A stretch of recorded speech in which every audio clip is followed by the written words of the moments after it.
By removing the link between gold and the US dollar, President Nixon created a system where all currencies were backed by nothing. This is what is known as a fiat currency. Fiat currency is currency that's backed by nothing except government promises. The word fiat is a Latin word, and it basically means currency that's circulating by force.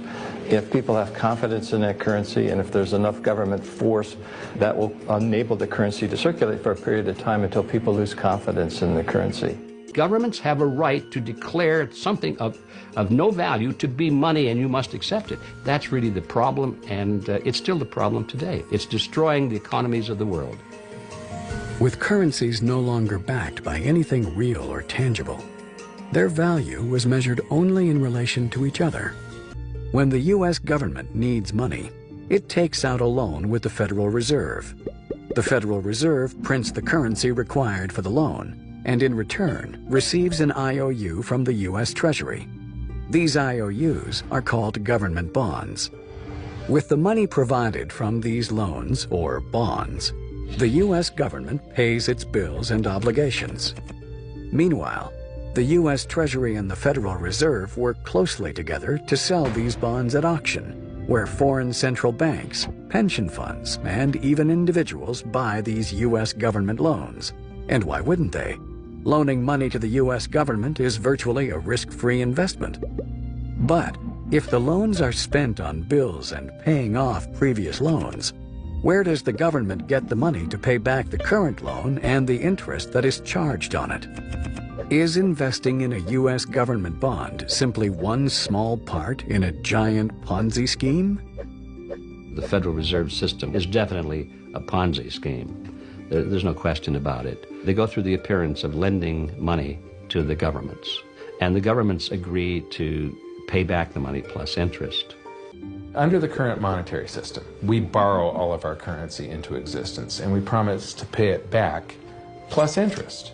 If you borrow the very first dollar into existence, and that's the only dollar that exists on the planet, but you promise to pay it back plus another dollar's worth of interest, where do you get the second dollar?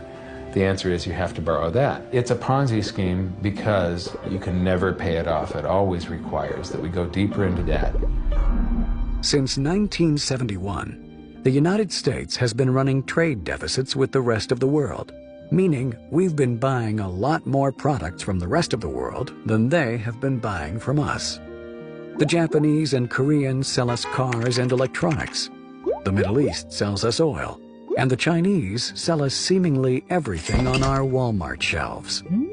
The U.S. pays for these products with U.S. dollars, and everyone is happy. But if countries were to convert these U.S. dollar profits back into their own currencies, their currencies would rise in value, making their economies less desirable to trade with.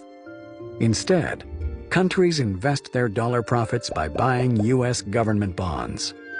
So countries around the world sell their goods to the U.S. in exchange for U.S. dollars, which have been borrowed through the Federal Reserve, creating IOUs. And countries then loan their U.S. dollar profits back to the U.S. by buying more IOUs. The money from these loans is spent on paying government expenses, as well as paying back previous IOUs. But in order to do this, larger and larger loans must be made in order to pay back the principal and the interest. By paying back old loans with new and larger loans, it would appear as if the entire world has been investing their hard-earned money into a Ponzi scheme of epic proportions. In this business of creating money for federal governments and national governments around the world, if they didn't keep creating new money in larger and larger amounts, the whole thing would crash, because that's where the money comes from to pay off the previous loans. It's the new loans. So that's why it's a Ponzi scheme. It's a classic Ponzi scheme. In order for the U.S. economy to function, we have to borrow more and more money from the rest of the world. And the more money they loan us today, the more money they have to loan us in the future. And if they ever stop loaning, the whole thing collapses and we can't pay them back. I think this is the end game. I think what we're experiencing now are the pains of the 40-year experiment in fiat currency coming to an end, and it is an absolute failure, not only for America, but for the entire world. Up until 2008, we've been borrowing more and more money to maintain our standard of living. Are we now at the point where we're maxed out and cannot take on any more new debt? What we're seeing today is deleveraging at all levels of society. I mean, consumers are maxed out. Each succession that we had in the economy, when we went through this boom and bust period, we'd go through a bust, they would reinflate again, the economy would start up again, but we kept piling on levels of debt. And finally, we reached the point where you just can't pile any more debt. Banks are no longer willing to give out credit so freely, and many people are more concerned with paying off existing debt as opposed to taking on new debt. While this is prudent, sensible behavior, it's also a serious threat to the global economy. Having set itself up as a giant Ponzi scheme, the global economy is reliant on more and larger debt being issued to keep itself functioning.